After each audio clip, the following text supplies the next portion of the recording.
Assalamualaikum warahmatullahi wabarakatuh. Bersama dengan saya Arif Islam dan pada hari ini saya nak bedah petua, iaitu petua menyembuhkan ketuat. Sebelum itu, kita kena kenal apa itu ketuat. Ketuat ni adalah satu penyakit kulit yang boleh berjangkit melalui sentuhan. Jadi, kita kena aware lah, kena berhati-hati apabila kita berkongsi sesuatu dengan rakan ataupun orang serumah kita, terutama sekali pakaian, kain tuala yang basah, itu boleh menyebabkan tuat.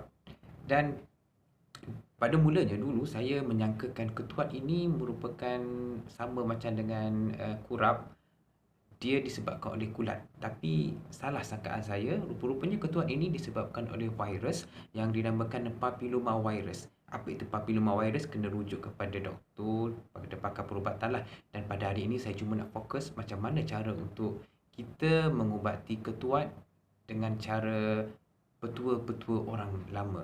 Dan ada beberapa cara yang saya ingat nak bawa sebabnya saya sendiri diserang oleh penyakit kulit ni lah, penyakit ketuat, dah banyak kali terkena. Pada dulunya saya biarkan saja ketuat ni. Ketuat ni dia um, boleh ada pada kulit kita dalam satu tempoh masa yang sangat panjang.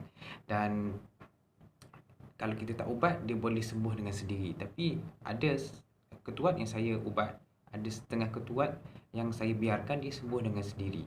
Tapi makan masa lah, ketuat ini biasanya bertahun jugalah nak boleh hilang kalau kita tak ubat. Dan bila ketuat ni boleh tumbuh di kaki, boleh tumbuh di tangan, dan ketuat ni dia ada banyak jenis, ketuat. Dan paling paling merusingkan pasal ketuat ini kalau dia terkena pada alat kelamin, itu sangat ni lah, tahap yang sangat kronik dan kita kena rujuk kepada doktor untuk mengubatinya. Dan apa yang nak saya kongsi ini, petua ini kalau kita terkena ketuat yang biasanya pada tangan, pada kaki, so boleh gunakan petua yang saya nak kongsikan ni. Okay. Yang pertama, saya pernah cuba gunakan betik, getah betik. Ambil getah betik pada daun tu, kita patahkan pada betik tu, ambil dia punya getah dan uh, lumur di ketuat kita. Sebelum kita lumur getah tu, kita kena gunakan pemotong kuku. Kita ketip ketuat ni kan dia membuatkan kawasan yang terkena ketuat tu dia keras jadi kulitnya. Jadi saya ambil dulu pemotong kuku dan buang dulu lapisan yang keras yang sudah mengeras tu. Bila dah dapat lapisan yang lembut, kadang-kadang sampai berdarah lah, sebab terkena ketip kuku tu, dan letak getah. Saya pernah cuba tapi tidak berhasil. Kemudian saya juga pernah cuba menggunakan daun ara tanah. Ramai yang tak kenal apa itu pokok ara tanah, boleh rujuk di gambar yang saya sertakan di sini. Pokok ara tanah ni mudah kita dapati biasanya di kampung-kampung, di laman belakang rumah ataupun di tepi-tepi longkang banyak tumbuh pokok ara tanah ni. Pokok herba ni, ara tanah ni, biasa kita nampak, kita ingat pokok biasa, sebenarnya banyak khasiat pokok ara tanah dan salah satunya adalah untuk mengubati ketuat. Caranya kita sama juga macam betik tadi, kita ambil getah daripada pokok ara tanah, kita patahkan batang pokok ara tanah ni, ambil getah dia, sama juga kita cara macam kita guna getah betik, kita lumur di tempat yang terkena ketuat. Saya pernah cuba konsisten 3-4 hari saya guna ara tanah tapi tak berhasil juga untuk mengubati ketuat. Kemudian saya guna cara yang ketiga, itu menggunakan kerengga. Okay, kerengga ni saya terbaca dekat Google lah, kata boleh mengubat ketuat.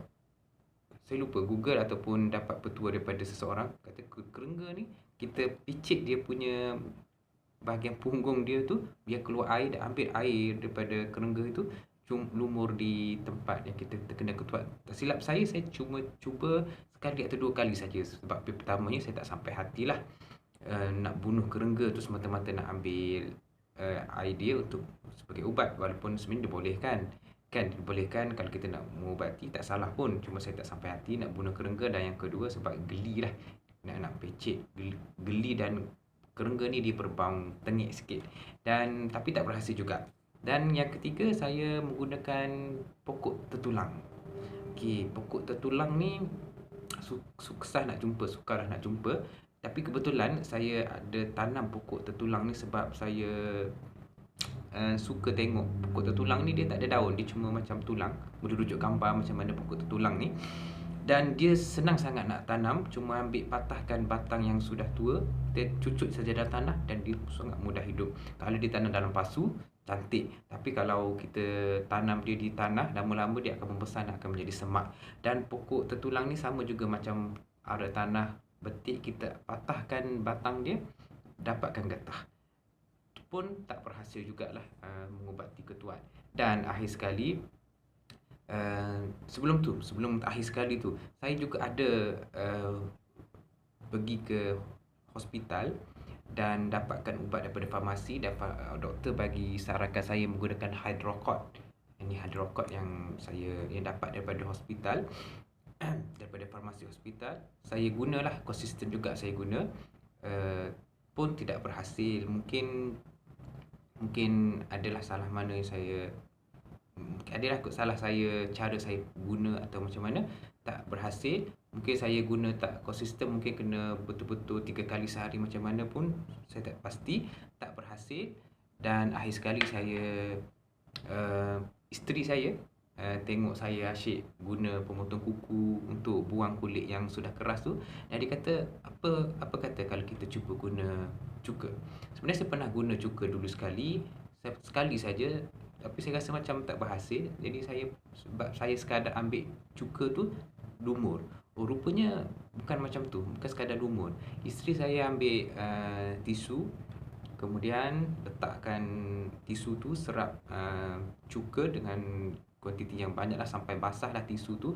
Kemudian lekat di, kini nampak ada lagi kesan ketuat di jari saya ni. Letak saja tisu tu di tempat ketuat tu, kemudian balut. So biarkan dia semalaman. Dan memang saya cuma buat 2 atau 3 kali saja, 2 atau 3 malam saja saya guna cara menggunakan cuka ni, dan alhamdulillah berhasil. Ketuat saya sudah pun sembuh. Ketuat ni makan masa setahun lebih lah. Saya cuba ubat, guna petua macam-macam, tak sembuh. Dan akhir sekali dia sembuh dengan izin Allah, sembuh dengan petua menggunakan cuka makan. Jadi rupa-rupanya dalam banyak-banyak petua yang kita cuba tu, kita kena usaha lah. Dan inilah yang saya berjaya akhirnya ikhtiar. Dan InsyaAllah kalau sesiapa yang ada masalah ketuat ni, boleh cuba mana-mana petua. Dan petua yang paling berhasil, itulah yang saya gunakan yang terakhir tadi, iaitu menggunakan cuka makan. Jadi sekian saja daripada podcast saya. Sekiranya anda ada petua lain untuk menghilangkan ketuat, boleh komen di bawah untuk manfaat kepada semua penonton. Sekian, terima kasih.